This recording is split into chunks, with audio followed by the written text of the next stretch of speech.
Hello friends, this video on morphology of flowering plants part 26 is brought to you by examfear.com. No more fear from exam. Okay, so now that we have almost discussed everything else, so it is time to talk about the different types of flower.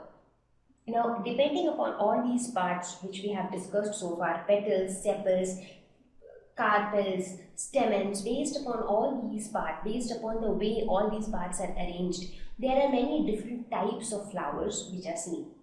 Now there are many different bases based on which the flowers are categorized into various types. So we will discuss about the types of flowers based on the presence of male or female sex organs. We will also discuss about the types of flowers based on symmetry, types of flower based on number of floral appendages.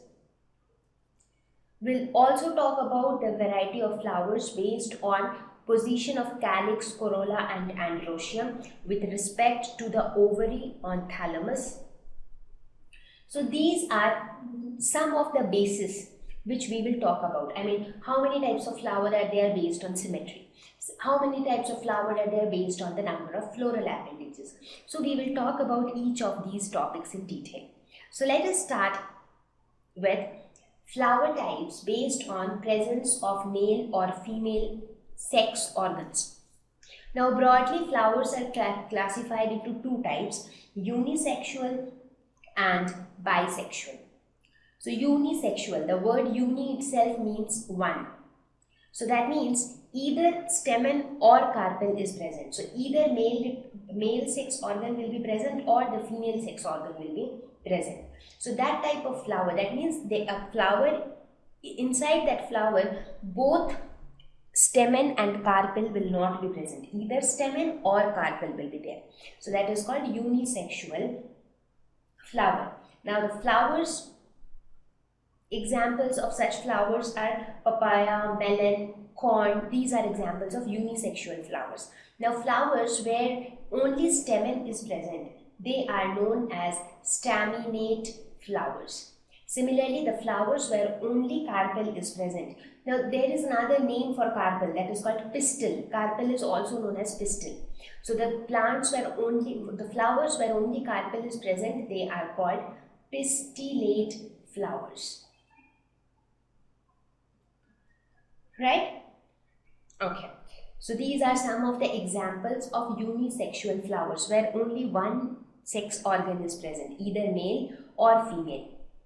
The next type is bisexual, that is two sexes are present.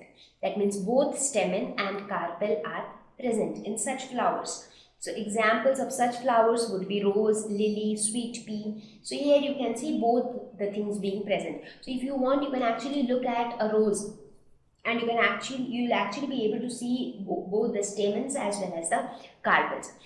So these are the two types of flowers based on the presence of male or female sex organs. Unisexual, that is only one sex. Bisexual, both sexes present. Let us look at the flower types based on symmetry. So when I say symmetry, what comes to your mind? We have already spoken about symmetry in our previous lesson, so I do not want to get into the same topic that what is symmetry and when do you call an object as symmetrical. I don't want to get into all that. But when symmetry comes to your mind, you think of certain types of symmetry like radial symmetry, bilateral symmetry or no symmetry, right? So now there are three types of flowers based on symmetry. They are actinomorphic, zygomorphic and asymmetric. So these are the three types of flowers based on the type of symmetry which they exhibit. So let us discuss each of them quickly. So actinomorphic. So morph means the external feature. Morphic is derived from the word morphology. So actinomorphic are those flowers with radial symmetry. So what do you mean by radial symmetry? When I say radial symmetry, that means if you have an object and if you consider a central axis You can divide that object into two equal halves. Then we say that the object is radially symmetrical. Let us suppose if we have a circle. Now if you consider the central axis, any central axis, this will divide it into two equal parts. Similarly, if you consider this will also divide it into two equal parts, right? So we say that this object is radially symmetrical, correct? So any flower with radial symmetry is said to be actinomorphic. Now let me draw a few pictures to explain you what is actinomorphic. Let us suppose if you have a flower like this with 4 petals.